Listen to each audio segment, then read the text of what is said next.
Yeah, I'll react to that, sure. Hey guys, quick little history video from History Matters, great channel. Why wasn't France a part of the Holy Roman Empire? So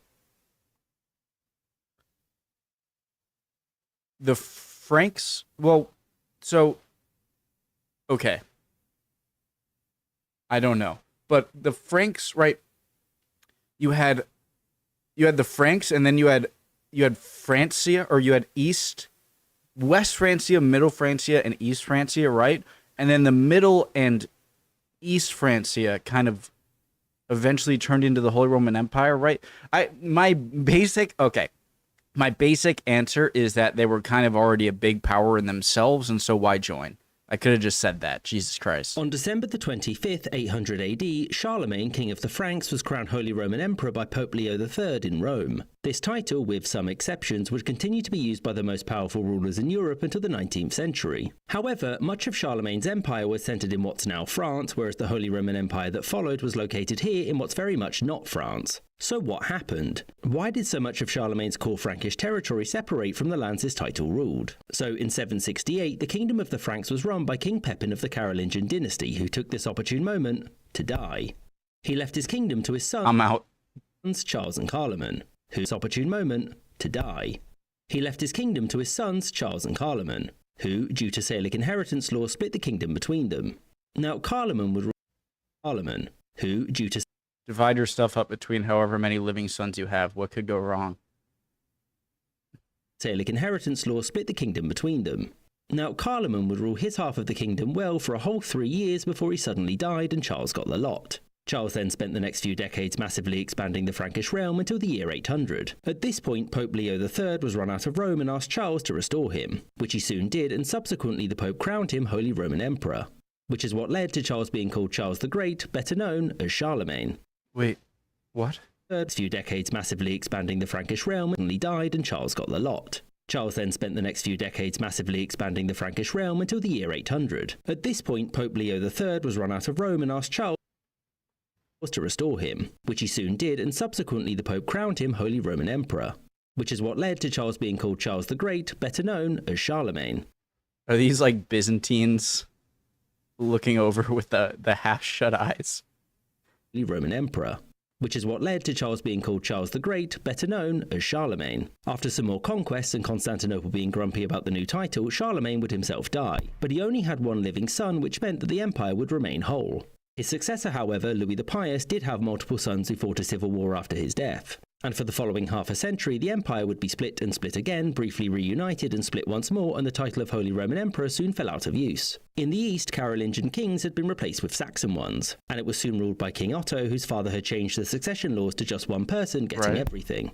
Otto soon conquered the kingdom of Italy, and whilst he was there, he got the Pope to crown him Holy Roman Emperor. What is it with Naples always getting spared? Otto soon conquered the kingdom. You know? Naples is pretty fascinating. Always kind of changing hands. They were Spanish controlled.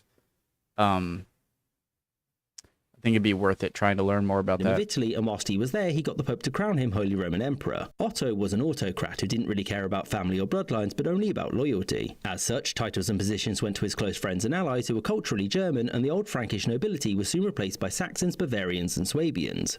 Otto's personal authority meant that he was able to turn the West into a puppet state, but soon after he died in 973 it rebelled against his son and won its full independence. Soon afterwards Hugh Capet became king there, which ended Carolingian rule and... Okay, this is one of the most condensed History Matter videos I've seen yet.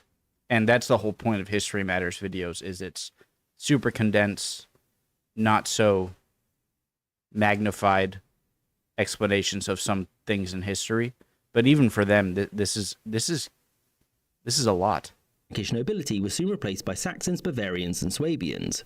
Otto's personal authority meant that he was able to turn the West into a puppet state, but soon after he died in 973 it rebelled against his son and won its full independence. Soon afterwards Hugh Capet became king there, which ended Carolingian rule and importantly severed the major unifying threads between the two realms. So the new Capetian dynasty, whilst holding the title of king, was actually very weak. and its kingdom was very decentralized with noble families holding incredible power there. By the time this had been reversed in the 12th century by King Philippe Augustus, the title of Holy Roman Emperor wasn't seen as Frankish, but as entirely German. And the Holy Roman Emperors didn't make any attempt to subjugate France after Otto I, because, as anyone who is familiar with the HRE will tell you, it had its own problems. Its borders were It's really cool seeing just how interconnected Italian, French, German, and Austrian history is.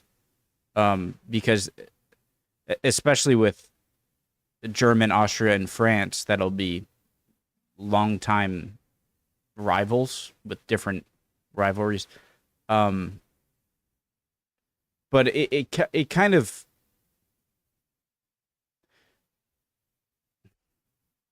it seems to kind of separate the Western versus Central.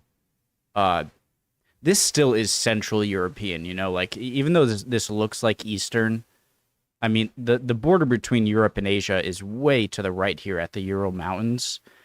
And so I know Eastern Europe doesn't always mean like geographically Eastern in the continent of Europe, but this still is pretty Central Europe.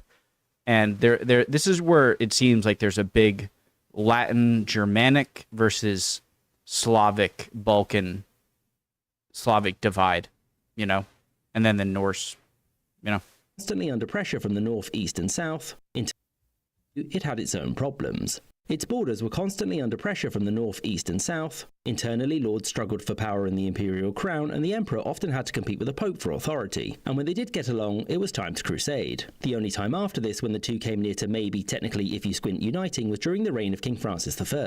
In 1519, Emperor Maximilian died, and the electors of the empire had to choose between his grandson Charles I of Spain, Henry VIII of England, and Francis I of France. The electors, of course, had to pick which candidate was best at bribing them. Francis was supported by the Pope and promised lands and money to the electors that backed him, whereas Charles was the chosen successor of Maximilian, had large armies and lands within the Holy Roman Empire, and also paid astronomical sums of money in bribes. Henry soon realised he couldn't afford to play this game and so withdrew.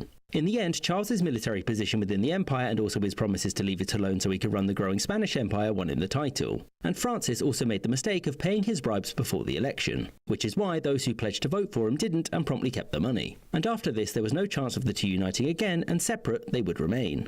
I hope you enjoyed this episode with a special thanks to my patrons, James Bizanet, Sky Chappelle, Cartwit, Yuduan Wang, Ryan Hockey, Anthony Beckett's Blue Cardinal, Alex Schwinn, Aya Firefly, Spencer Lightfoot, Captain Psydog, The McWhopper, The Flying Deutschland, Gustav Swan, Robert C. Perkins, Shuenin, Michael Holbert, Castle Bravo, Marvin Cassow, Winston Kaywood, Rod D. Martin, Spinning Three Plates, Andy McGeehee, Kamoon Yoon, Danny Atanasio, Mirza Ahmed, Copper Tone, Matty Paskowski, H.E. from Starvharv, Arthur Hosey Jr., Calitro, Remco Heusman, Jim Stromberg, Bet Cabot, Charles I, and Lord Beak.